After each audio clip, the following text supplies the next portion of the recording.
Hello everybody and welcome back to another fun and exciting budget with me. This time we're going to be taking a look at my first paycheck for the month of October and budgeting it out for my expenses this month. October has already brought with it some other exciting news in terms of my pay, so let's go right ahead and look at my first paycheck for the month of October. So as always, we are going to start off with taking a look at my income. Now I already mentioned I've been paid once so far for the month of October, that being with my regular job. I don't have any side hustle income coming in yet. So this is the paycheck we're looking at right here, paycheck number one. As you guys can see, I typically plan on average to receive around $2,100 each month, or I should say each paycheck, not each month. And I get paid on a commission basis, so that number sometimes goes up, sometimes it goes down. Thankfully, recently it has been up, which has really helped with speeding along my process to becoming debt-free, as you guys have been following and watching in my other videos I've been posting. Now, this month, I've received, like I said, paycheck number one. Now, paycheck number one has actually been the best paycheck I have ever received with my company since they have transitioned to being a bi-weekly pay. And this paycheck, this pay period, I got a check for $2,492.93. So if you guys have been following along with me since I've been posting these budget with me videos, you know that I typically don't get paychecks like this from my regular job all too often. Usually they're around $2,100 or $2,200 or sometimes even less than that, as you have seen in the past. But this is the highest paycheck I've ever gotten, just shy of $2,500. And the other reason why this paycheck is so high, there's actually two reasons for it. One is that it's just been a busy 2 weeks at work, which is, I guess, good for me because it means higher pay. The second reason why this paycheck is higher than the last few I have received, despite just being because it's busier at work, is because I did get, I think, a 3.5% raise this year with my company, which I know some people will be like, well, that's not much. But since I've started working, I think this is now a total of like 8.5% raise since my original base salary. So while we're still talking about income and getting paid, let's go ahead and take a look at the blue column right here called Pay Yourself. One of the best things you could possibly do to set yourself up for financial success in your future and even right now is when you get paid, before your money goes anywhere else, before it goes to other people or other things you owe, is to set aside money for your financial success and your future financial self. And that's what these categories are. I have save payments, which is my saved payments towards my student loans. I've talked about that over and over on this channel. My Roth IRA, which is a retirement account that I contribute towards every month. I have been for the last few months. And then the other three items here, vacation, Christmas, and family. These are sinking funds, which is basically just setting aside money for a future expense. I know some people don't really categorize those things as paying yourself first. But for me, these are things that I would like not to have a financial burden about later on in life. So I set aside money now, bring down anxiety later and stress. I think it's a good practice to have. So let's go ahead and look at this column.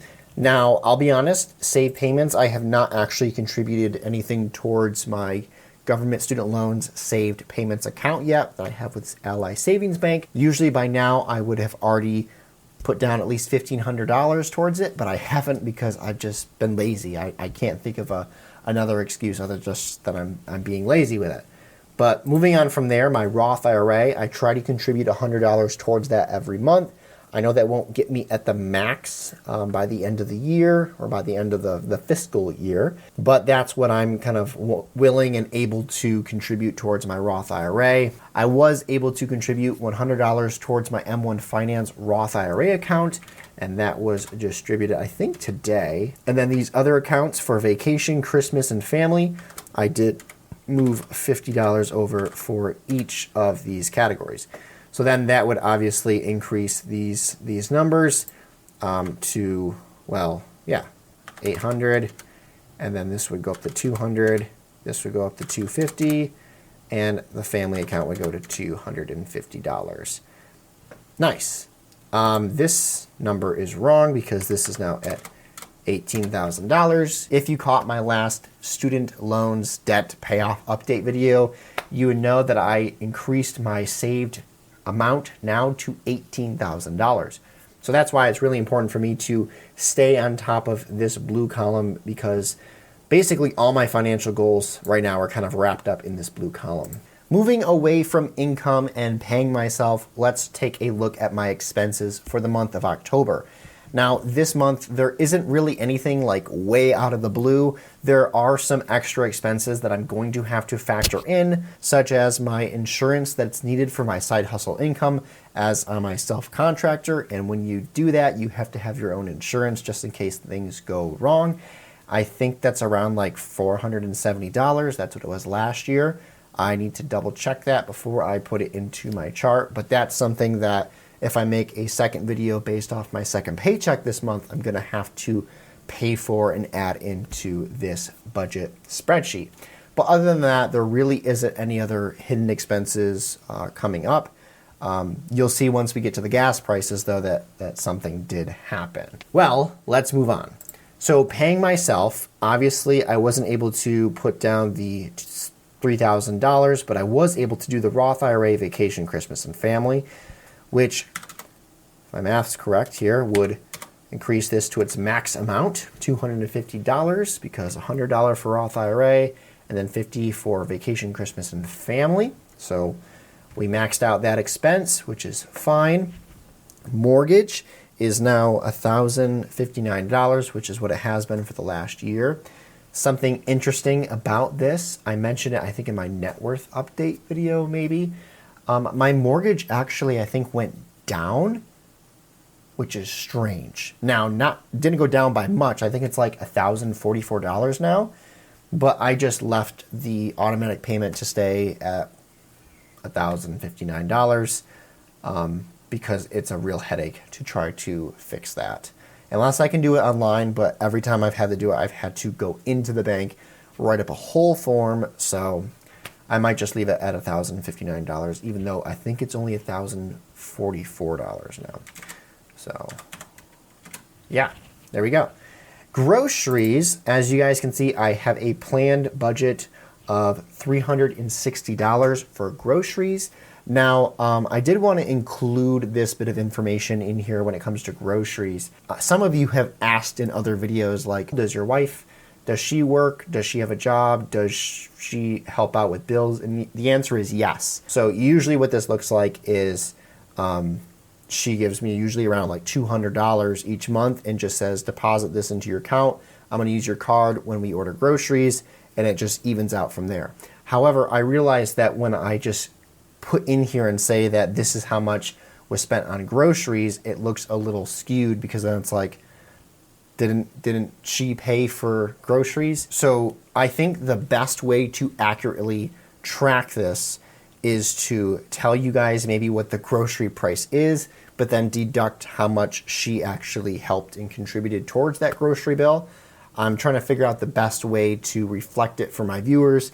So I'm just being honest with you guys that if it says like $315, you can subtract $200 of that because it didn't come right out of my bank account. My wife actually did help out with that bill. So right now, if I were to look at the Mint Financial app and look at what my groceries have been this month, or maybe I should just say food and dining and groceries have been, it's somewhere around like $240 right now, and that's the money that I've contributed. The reason that it's higher this month is because my wife and I had an anniversary. We went out of town. We went to restaurants pretty much every time we went out, which was only like 2 to 3 days that we were out of town. So our food and dining and grocery bill is a little bit higher this month. However, I did want to state that in here that my wife does help out with this grocery bill. So I'm going to put in that currently it's at $240, and we will see what it's at by the time October ends, by the time I get my second paycheck. Next up, we have the water bill, and it wasn't due last month. It's a bi-monthly bill, and this month it will obviously be due. I have it on an auto payment. And it usually doesn't tell me what it is until closer to the date that it's due, which is usually around like the 25th of the month or something weird like that. So probably by the time the second paycheck comes through and I make a second video for this month, you guys will be updated on what my water bill is. But it's usually no more than $50, although there was one month where it was like $60, but I think it's because I had a broken garden hose that leaked for a couple days.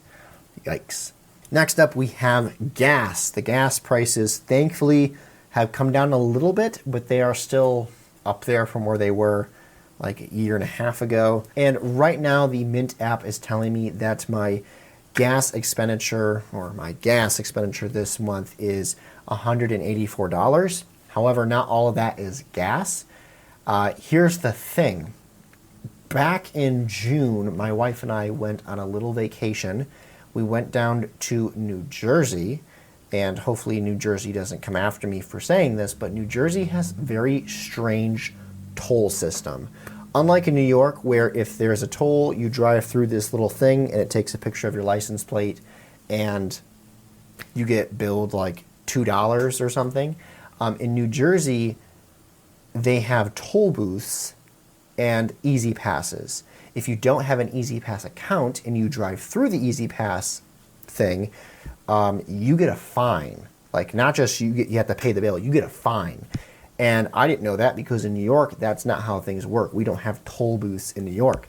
And in New Jersey, they have like the old standard toll booths where you have to stop and pay somebody. Well, there was one where the GPS was telling me, don't go this way, stay in the left lane. And the left lane was all the non-toll booth lane. So I went through it and got a fine for it. It was like a $50 fine for doing this. And unfortunately, because the bill was already late, because the bill wasn't even delivered to my house, we weren't able to dispute the fine. So I had to pay $50 for that. And then I think there was another bill for when we came back into New York, which was like $9 because we basically were on toll roads for quite a while. So that's why, here we are, October 17th, and my gas bill is kind of high for this time of the month. So I'm just going to put this in, $184 so far. So I had a little bit of an extra expense when it comes to auto things, but not all of it is gas. Electric this month, I checked, is I think $220. And that is with me doing a meter and gas reading myself. But unfortunately, it's still not below that $200 mark, which is where it was like a year and a half ago. Probably because gas is still up there, gas and oil, in terms of cost. My phone bill, I don't even want to tell you guys, but we still don't know. Still don't know. So I'm just going to put $70 because that's probably how much money is going to be sent this month towards the phone bill. Internet bill, that is still the same at $49. Amazon Prime is still $16. Car insurance is $112. Sorry I'm speeding through these, but these don't change each month. They're the same. And student loan, this is not how much is actually due. This is how much I contribute towards saving for my payments in my Ally Savings account, which has been really helpful in terms of gaining interest. I haven't contributed towards it this month, so I'm leaving that actual column here on the expenses blank until I actually do. Now, you guys will see that in terms of my total expenses here for October, it's going to show $5,514.99. And when you look at my total income, you're like, whoa, if I even have that still up on the screen, which I probably don't, my total income is just $4,200 if it goes according to plan. I hope to have more income than what I planned for, but even still, it's probably not going to reach that $5,514. But remember, this total expense column right down here is largely skewed because of the student loan number right here, and this is not a necessary expense.